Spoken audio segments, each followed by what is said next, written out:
तो चलिए my dear students, एक बार फिर मैं आप सभी के सामने लाया हूँ एक और वोकैब की बेहतरीन और दमदार क्लास। जी हाँ, जैसे कि आप सभी जानते हैं, हमने अपने इस YouTube channel the English world SSC पर एक वोकैब बैच चला रखा है और उस वोकैब बैच की ऑलरेडी हम 3 क्लास कर चुके हैं। तो आज जो है वो क्लास नंबर 4 है। तो जो भी स्टूडेंट्स हमारे चैनल पर नए हैं और फर्स्ट टाइम इस वोकैब बैच की क्लास वॉच कर रहे हैं, तो उनसे मैं रिक्वेस्ट करूंगा कि वो जाके पहले पिछली क्लास जरूर देख लें। अगर वो वोकैब क्लास 1 नहीं देखेंगे तो उनको सही से वोकैब नंबर क्लास 4 समझ नहीं आएगी। बात आ रही है ऐसा वोकैब नंबर क्लास 1 में क्या है। वोकैब नंबर क्लास 1 में मैंने बताई है आपको बहुत सारे ऐसे तरीके जिनसे आप अपनी वोकैब को स्ट्रॉन्ग कर सकते हो। कैसे वोकैब याद करनी चाहिए, कैसे नहीं करनी चाहिए, वो सारे तौर तरीके मैंने उसमें समझाए हैं। तो जाके आप पहले क्लास नंबर 1 वॉच करें, फिर चाहे आप 2 या 3 ना वॉच करके 4 वॉच कर सकते हैं। लेकिन क्लास नंबर 1 बहुत ज्यादा इंपॉर्टेंट है, क्योंकि किसी भी काम को करने से पहले हमें यह पता होना चाहिए कि हमें ये काम करना कैसा है। आपके टीचर ने आपको वोकैब कराई होगी, जिन भी टीचर से आप पढ़े होंगे, लेकिन मेरे कराने का तरीका थोड़ा अलग है। क्लास 1 में वो सारे तरीके मैंने बताए हैं, मैं किस तरीके से यहाँ पे चीजें कराने वाला हूँ। अगर आप मेरा तरीका फॉलो करते हैं तो यकीन मानो आप वोकैब में कभी कमजोर नहीं रह पाओगे। बस आपको मेरी सारी क्लास लेनी है और धीरे धीरे आपको अपनी वोकैब स्ट्रॉन्ग करते चले जाना है।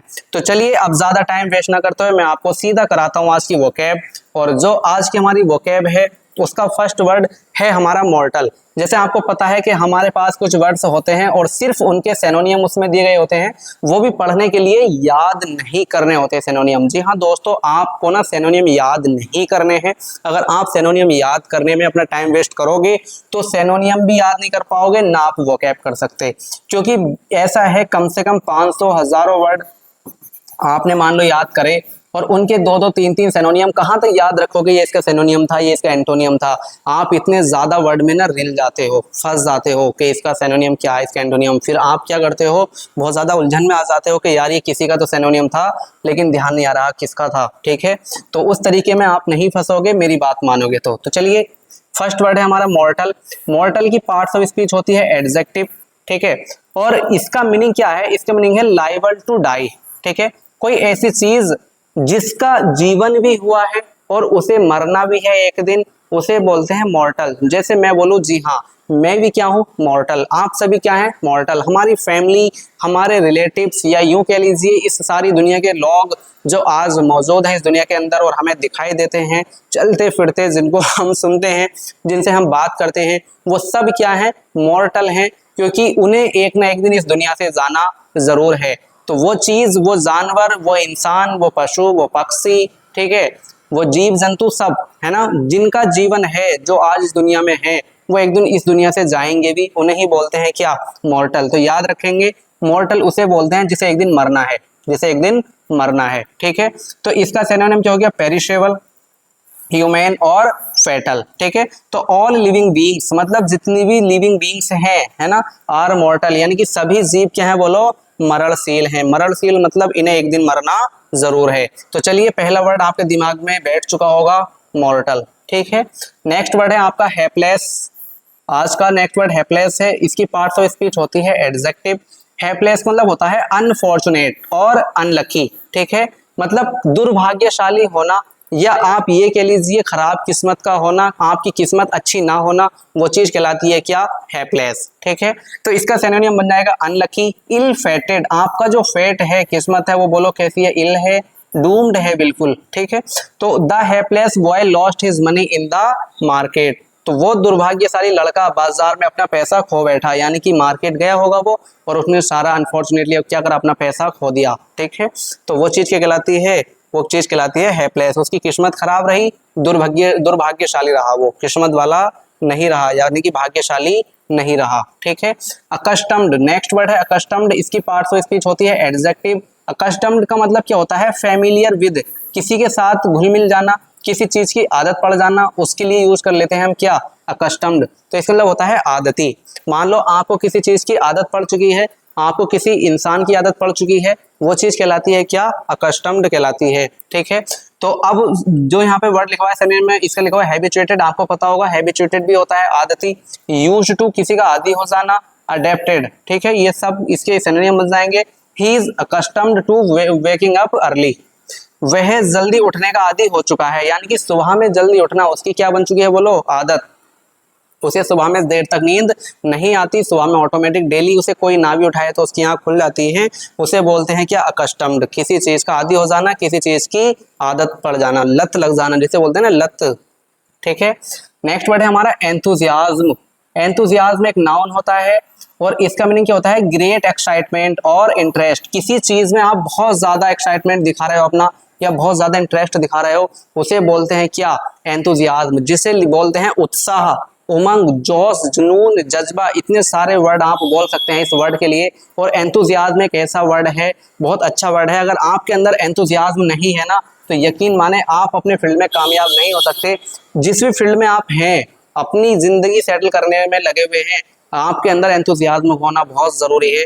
अगर एंथुजियाज्म नहीं है तो आप कभी कामयाब नहीं हो सकते, ये बात याद रखना। ठीक है, तो इसका सिनोनियम बन जाएगा जील, इसका सिनोनियम बन जाएगा पैशन, इसका सिनोनियम बन जाएगा ईगरनेस। ठीक है, ये सब इसके सिनोनियम बन जाएंगे। तो द स्टूडेंट शॉव्ड ग्रेट एंथुसियाज्म, जो स्टूडेंट था, छात्र था, उसने ग्रेट एंथुसियाज्म दिखाया, यानी कि बहुत ज्यादा जज्बा, जोश, जुनून। ठीक है, क्या दिखाया उसने, उत्साह दिखाया। उसे देख के लगा कि यार इस स्टूडेंट्स के अंदर क्या है बोलो, कुछ विल है कुछ करने की, है ना। विल पावर उसकी कैसी होगी, स्ट्रांग होगी, वो कुछ लाइफ में करना चाहता होगा। तो उसे देख के लगा कि इसके अंदर एंथुसियाज्म है। नेक्स्ट वर्ड है हमारा पजल्ड। पजल्ड की पार्ट्स ऑफ स्पीच होती है एडजेक्टिव। क्या होती है, एडजेक्टिव, है ना। इसका मतलब होता है कंफ्यूज्ड और अनेबल टू अंडरस्टैंड। आप किसी चीज को लेकर बहुत ज्यादा कंफ्यूज हो गए, या आप उस चीज को समझ नहीं पा रहे हो, वो चीज कहलाती है क्या, पजल्ड। इसका मतलब क्या होता है, हैरान या उलझन में डाल देना। मान लो किसी चीज ने, किसी पहेली ने, किसी क्वेश्चन ने आपको एकदम कंफ्यूज कर दिया, आप समझ नहीं पा रहा है कैसे सोल्व होगा, इसका आंसर क्या आएगा, क्वेश्चन क्या कहना चाह रहा है। रीजनिंग के क्वेश्चन होते हैं, ब्लड ग्रुप के क्वेश्चन होते हैं, कई बार वो क्या करते हैं, हमें इतना बोरे ला देते हैं, हमें समझ नहीं आता इसे सोल्व करें कैसे, ये कहना क्या चाह रहा है। तो ऐसी चीज कहलाती है पजल्ड। तो इसका सिनोनिम हो जाएगा कंफ्यूज्ड, इसका सिनोनिम हो जाएगा परप्लेक्स्ड, इसका सिनोनिम हो जाएगा बैफल्ड। और ये बैफल्ड एक ऐसा वर्ड है, क्लास 1 या 2 में मैंने ये कराया है, मुझे याद है, मैं ये भूल गया क्लास 1 में था या 2 में, लेकिन कराया जरूर है। तो वहां पे बैफल वर्ड कराया था। तो अब देखो, बैफल का मतलब भी होता है उलझन में डाल देना।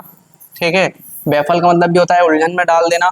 और किसका, पजल का मतलब भी होता है उलझन में डाल देना। तो अगर आपको पजल और बैफल दोनों वर्ड याद हैं और इसका सिनोनिम एग्जाम में पूछने लगे पजल का, और उसमें एग्जाम में क्या दे रखा हो बोलो, बैफल भी दे रखा हो, तो बताओ आप तो आराम से कर दोगे ना, क्योंकि आपको बैफल का मतलब भी पता है, आपको पजल का मतलब भी पता है।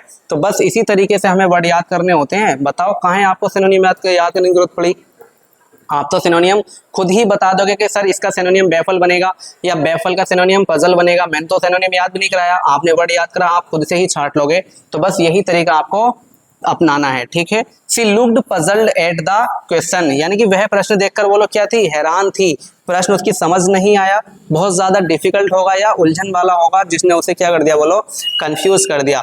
तो यहाँ तक हमारे 5 वर्ड्स से आज के हर क्लास में हम ऐसे करते हैं, पहले 5 वर्ड्स देखते हैं और उनके सिनोनियम क्या क्या बन रहे हैं ये सब, फिर उसके बाद हम करते हैं 5 OWS। तो अब हम 5 OWS करेंगे, फिर आगे 5 इडियम्स करेंगे। ठीक है, ये तरीका इसलिए ताकि हम सारी चीजें करें, सिर्फ एंटोनियम सिनोनियम से काम नहीं चलेगा, आपको वन वर्ड सब्स्टिट्यूशंस भी याद करने हैं, आपको इडियम्स एंड फ्रेज भी याद करने हैं। तो इसीलिए सारी चीजें साथ लेके चल रहा हूं मैं। चलो, आज का जो फर्स्ट OWS है हमारा वो क्या है, अपैथी। अपैथी मतलब क्या होता है, लैक ऑफ इंटरेस्ट और इमोशन। मतलब आपके अंदर इंटरेस्ट की कमी है, किसी चीज को लेकर आपका मन नहीं कर रहा काम करने का, या इमोशन, कुछ फीलिंग वगैरह ही नहीं आ रही, वो चीज कहलाती है क्या, उदासीनता। जैसे कई बार होता है ना, घर पे आप मान लो पढ़ रहे हो, या आपके किसी दोस्त ने बोला यार चल एक काम करते पढ़ने बैठता हूँ, बोला यार मेरा मन नहीं कर रहा है, मेरा मन नहीं कर रहा है, तो आपको स्टडी के लिए क्या है बोलो, मतलब इंटरेस्ट नहीं दिखाई दे रहा है स्टडी करने का कुछ भी, है ना। आप क्या कर रहे हो, अपैथी फील कर रहे हो, आपका मन नहीं कर रहा। तो जब किसी काम को करने का मन नहीं करता, वो चीज कहलाती है क्या, अपैथी। ठीक है, और नेक्स्ट वर्ड है हमारा आज का डेमोक्रेसी। देखो, डेमोक्रेसी 2 वर्ड से मिलकर बना है, ये डेमो प्लस क्रेसी। मैं किसी दिन क्लास में रोड वर्ड कराने स्टार्ट करूंगा, आप वेट करें, रोड वर्ड लाऊंगा मैं। क्रेसी एक रोड वर्ड होता है, ठीक है, ग्रेफी एक रोड वर्ड होता है, मीसो एक जो है रोड वर्ड होता है, फिल रोड वर्ड होता है, गेमी रोड वर्ड होता है, फोबिया होता है, बहुत सारे हैं ऐसे। तो मैं वो भी लाऊंगा, और रूट वर्ड से वो क्या याद करना आसान होता है। देखो, क्रेसी जो दिखाता है ना, ये किसी गवर्नमेंट को दिखाता है, गवर्नमेंट को, या फिर दिखाता है किसी सिस्टम को। ठीक है, गवर्नमेंट या सिस्टम को। तो अब ये जो डेमो है, डेमो जो रोड वर्ड लिया गया है, ये लिया गया है डेमन से, मतलब पीपल से, लोगों से। तो एक ऐसा सिस्टम जो लोगों के द्वारा चले, यानी कि एक ऐसी सरकार जिसमें लोगों को हक हो अपना नेता चुनने का, वो कहलाती है क्या? डेमोक्रेसी। और हमारे जो देश है उसमें डेमोक्रेसी ही तो है, क्योंकि जो गवर्नमेंट बनती है उसे कौन चुनते हैं? बोलो, लोग वोट करते हैं हम, और हम जिसे वोट ज्यादा करते हैं, यानी कि जिसको ज्यादा वोट जाते हैं वो जीत जाता है। तो लोगों के हाथ में होता है किसे पीएम बनाना है, किसे सीएम बनाना है, किसे विधायक बनाना है, ये सारी चीजें, ठीक है। तो वो ऐसी गवर्नमेंट कहलाती है क्या? डेमोक्रेसी, जो किसी कंट्रोल से चलती है? लोगों के, है ना। चलो नेक्स्ट वर्ड है आज का हमारा होट। और ऐसी चीजें पूछी जाती हैं बहुत ज्यादा एग्जाम में, याद रखना ये चीजें सब आई हुई है, और आज की जो वोकैब है सब एग्जाम में आई हुई है, और अभी तक जितनी वोकैब करी है सब एग्जाम में ही आई हुई है। तो ये मैं अपने पास से नहीं करा रहा हूँ, ये वर्ड एसएससी स्टेनोग्राफर के एग्जाम में पूछा जा चुका है। सन भूल गया मैं किस सन में था ये, लेकिन स्टेनो वाले पोर्शन में से मैंने आज उठाया है। और होट का मतलब क्या होता है? Sound made by N owl. जो उल्लू होता है ना, उल्लू, उसकी आवाज को क्या बोलते हैं? होट। क्या बोलते हैं? होट। तो याद रखना होट क्या होती है? उल्लू की आवाज, ठीक है। तो इस तरीके की चीजें भी एग्जाम में पूछी जाती हैं। नेक्स्ट है हमारा हनी कॉम्ब। नेक्स्ट क्या है? हनी कॉम्ब। हनी मिश क्या होता है? बोलो, शहद। हनी मिश क्या होता है? शहद। शहद कौन बनाती है? मधुमक्खी, है ना, ये रहा मधुमक्खी। तो अब इनका जो छत्ता होता है, मधुमक्खी का जो छत्ता होता है, क्या बोलते हैं उसे? हनीकॉम्ब। तो वैक्सी स्ट्रक्चर मेड बाय बीज। तो मधुमक्खी के द्वारा जो स्ट्रक्चर बनाया जाता है उसे क्या बोलते हैं? बोलो, हनीकॉम्ब बोलते हैं, जिससे शहद निकाला जाता है। जो आपने देखा होगा बहुत हमारे घर पे भी लग जाता है, कहीं बाहर छत पे, छज्जे पे, या फिर आपने देखा होगा इसको कहाँ पे? बोलो, जैसे शहरों में या कहीं पे पानी की टंकी होती है ना, तो उसके नीचे लग जाता है ये, है ना, बहुत जगह आपने देखा होगा, वो कहलाता है हनीकॉम्ब। नेक्स्ट वर्ड है आज का ब्लीट। ब्लीट, ये आज का हमारा लास्ट वर्ड WS है, ब्लीट। ब्लीट मीन्स क्या होता है? किराई ऑफ ए शीप और गॉट, यानी कि जो गॉट बकरी होती है, शीप भेड़ होता है, उसकी जो आवाज होती है, उसकी जो आवाज होती है उसे क्या बोलते हैं? ब्लीट बोलते हैं। तो ये दोनों आवाज, आउल की भी और गॉट की भी, ये पूछी जा चुकी है एग्जाम में। तो याद रखेंगे कि होट होती है आउल की आवाज और ब्लेट होती है गॉट या सीप की आवाज, है ना। तो देखिए इसमें मैंने करा क्या है, मैं आपको बता दूं, आज आपको चीजें थोड़ी सी आसान लग रही होंगी। मैंने एक्सप्लेनेशन शॉर्ट रखी है। इससे पहले जो क्लास 1, क्लास 2, क्लास 3 कराई थी उसमें वर्ड की एक्सप्लेनेशन थोड़ी थी तो आसान, लेकिन वो लेंथी थी, थोड़ी ज्यादा बड़ी थी। तो उससे क्या हो रहा था, उससे रिवीजन करने में दिक्कत आ रही थी, चीजों को बार बार पढ़ने में दिक्कत आ रही थी, क्योंकि वो लेंथी लिखा हुई थी। तो मैंने उनको शॉर्ट किया है और शॉर्ट करके यहाँ पे चीजें करा रहा हूँ। ये सारी चीजें एकदम ठीक है, क्या है, सटीक है, यानी एक्सप्लेनेशन शॉर्ट है और सटीक है। आपको याद करने में, रिवाइज करने में आसानी पड़ेगी। ज्यादा चीजें इसके अंदर लिखा हुई नहीं है, जितनी चीजें हैं सब जरूरी हैं और सटीक चीजें हैं, है ना। चलिए अब यहाँ से शुरू होते हैं हमारे आज के इडियम्स। और जो फर्स्ट इडियम है हमारा वो है मेक वंस माउथ वाटर।